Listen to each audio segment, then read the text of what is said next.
American Online was one of the pioneers, as you may remember, in the online world, but its brand faded in the face of so many rivals. So it surprised everybody when it reported the first revenue growth in nearly 8 years. Karina Huber reports the company's turnaround has fueled a shift in strategy. You've got mail. That AOL greeting used to be ubiquitous. At its peak, AOL had more than 30 million subscribers who used its services to connect to the internet. Now it has less than 3 million. The company has been trying to turn itself around, rebranding itself as a content destination ever since it ended its unharmonious relationship with Time Warner in 2009. Its latest earnings report shows progress. For the first time in 8 years, it posted a growth in quarterly revenue thanks to strong search and advertising sales. The company has been seeking to make greater inroads into small communities across the United States, providing them with hyperlocal news through its Patch service, which it acquired in 2009. It's taking advertising away from local media in a significant volume, and local advertising is what most people in the internet consider the holy grail. Local ad rates are not high, but the volume of revenue is much greater than in national advertising.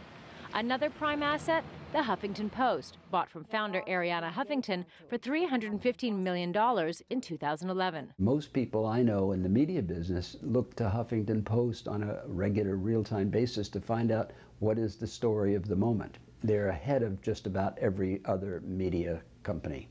Porter Bibb believes these two assets will make AOL very attractive as an investment in the coming year. AOL stock has already risen 85% from a year ago. Now, currently, the bulk of their profits comes from their subscriptions to their dial-up internet service. But increasingly, the company is hoping that their revenue will be driven by ad sales. Karina Huber, CCTV, New York. For more on the wild world of the media industry, we are joined by Ken Doctor, media analyst and author of Newsonomics, 12 new trends that will shape the news that you get.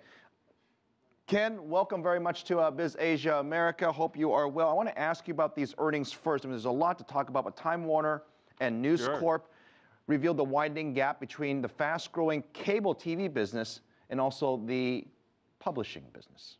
What's happening here? Right.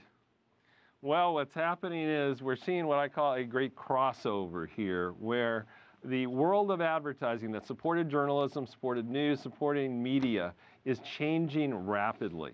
And while there is a huge amount of advertising dollars, they're going to the digital behemoths of our time, the Googles, the Facebooks, AOL, Yahoo, and Microsoft.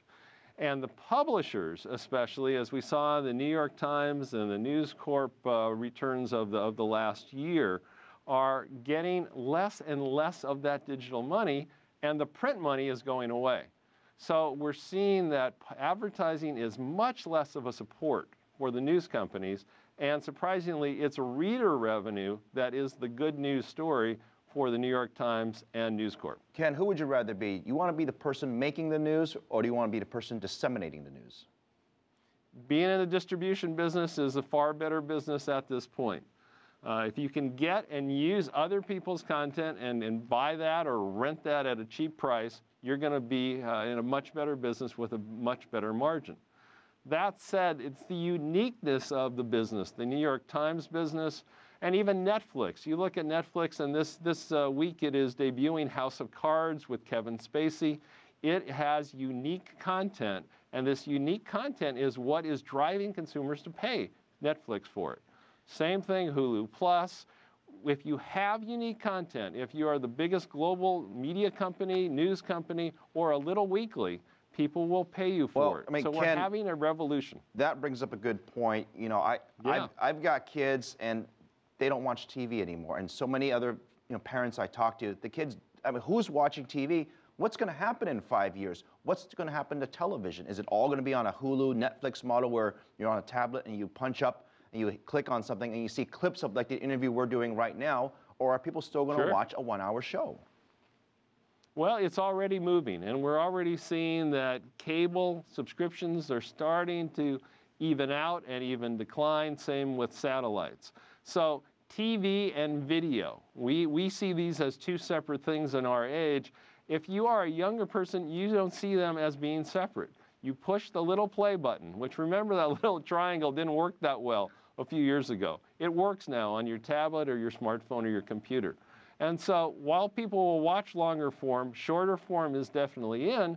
And the question all these TV companies have is how fast will that happen and how do they keep their business going?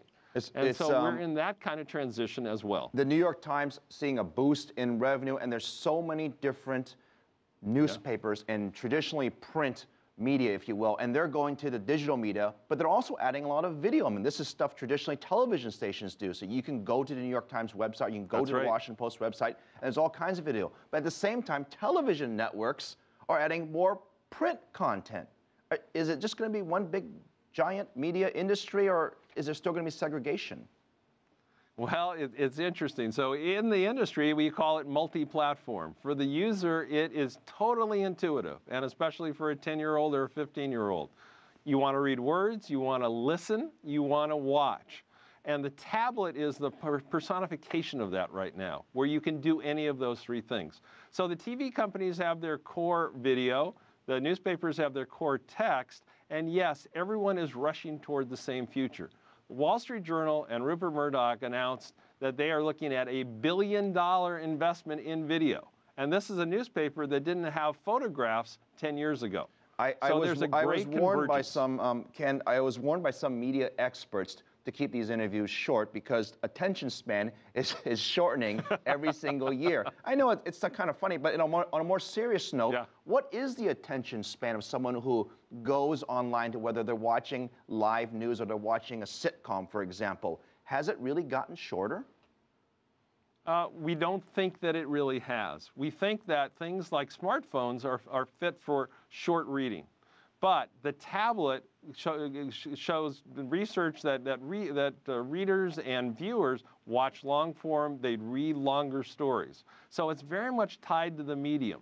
And the tablet is much more print-like and TV-like, but it's a newspaper or a TV in your pocket or in your living room. All right. The human habits, we don't know.